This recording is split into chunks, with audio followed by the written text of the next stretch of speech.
Hey all, this is James from TeaDB, bringing you another Inbetweenisode. So hopefully everyone is staying well, drinking a lot of tea during these challenging times.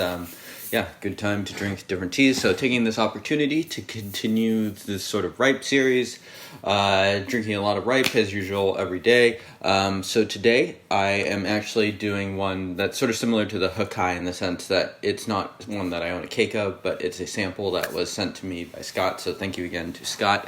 And I'm going to go ahead and brew this while I talk. So this tea is the Yunnan sourcing ripe Lao Man'e from last year. And I think it's a really interesting tea to drink and to talk about. I think whether it is something that you personally gravitate towards and can drink regularly might depend a lot on the person and what you're looking to, which speaks a lot towards its sort of uniqueness as a ripe tea.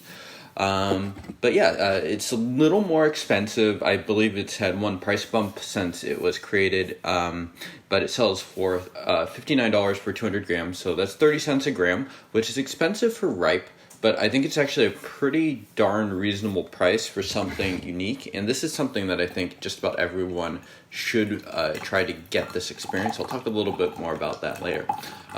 So I already made steep number 5 here, and here is steep number 6, which I am pouring right now.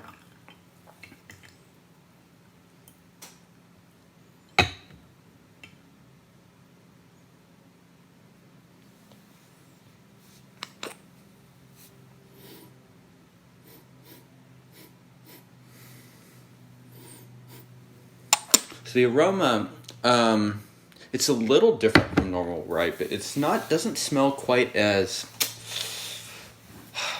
I don't know. It's just a little different. It's just a very strong, maybe a little creamy vanilla feeling towards it. So cheers, y'all.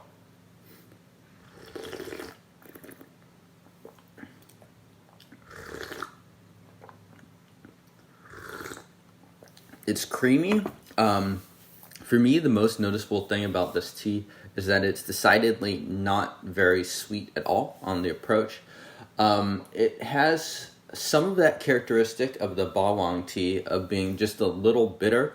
This steep, which I think is probably going to be a little bit weaker than steep number 6, isn't terribly bitter. It's still pretty manageable, honestly. But it's not, doesn't have that sort of syrup sweetness that you get, quite different than the Hokai. I'd say this is probably closest of the ones I've recently brought on from Scott to the bawang, but the bawang clearly has less of this sort of really stout Lao Man'e material.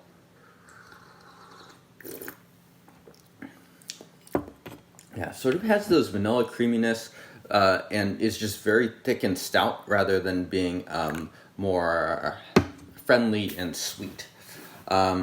Normally, sometimes when I drink these ripes, or just about every day when I drink these ripes, I serve them to my wife, and my wife rarely shares an opinion. But today, when I was serving this tea earlier, a few hours ago to her in the morning, I asked if she noticed anything different about this tea, and she said that she noticed that it was a bit more drying, a little bit more bitter. And I think that's definitely true. Visually, the liqueur and stuff like that fits squarely in with ripe. You could definitely tell this is ripe, but there's something about the way that the taste lingers, and it's not really converting to sweetness, at least for me. It more just lingers in this sort of like extreme, I almost want to compare it to pill sort of bitterness. It's not really what you encounter in most pu'erh, and certainly not in ripe. It's something that you do run into now and then in some of those fancier raw pu'erhs, and that can be sort of the more bitter leaf. Cheers.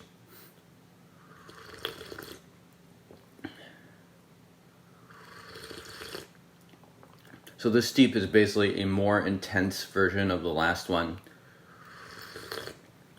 Bitterness is a lot more upfront and in the taste. So this is actually my second session with this tea. I had it maybe a week or two ago, and I also had one of Scott's ripe raw blends on the same day, and this noticeably just completely overpowered that tea. I believe that one was the Dizzy ripe raw blend, and it's just so much stronger.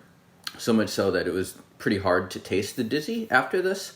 So it speaks a little bit towards the profile that you're looking at here. So yeah, this is definitely something that is very unique. I'd recommend that if you haven't experienced anything like this, that you definitely order a sample of something like this.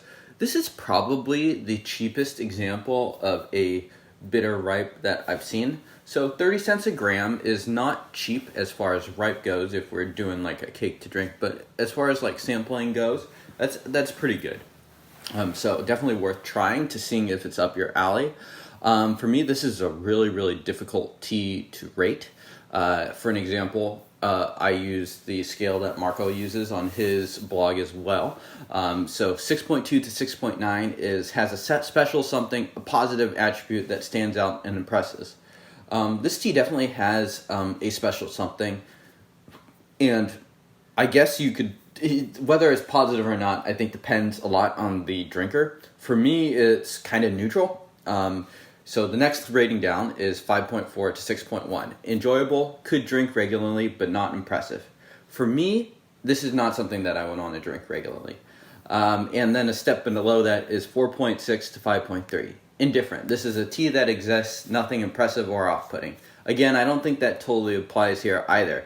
So I am going to actually forego giving this tea a rating just because I don't think it fits the scale.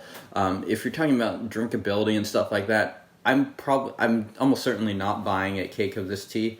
I would drink something like the bawang if I want sort of a blend that integrates some of the aspects of this tea's personality into it, but in a way that I find more appealing just because it's a little more balanced from my own palate. Or some of Scott's other teas, even something that's definitely a lot less interesting, like the Boolong or Hukai, but it's just very consumable. A tea like this, if I bought it, it would be as a sort of thing that I could consume in a more serious fashion with someone like Garrett. I don't think this was my wife's favorite, although she was able to drink through it this morning. And I'm not sure that it's my favorite ripe either, but it brings some really interesting attributes to it. So yeah, gonna have this last cup.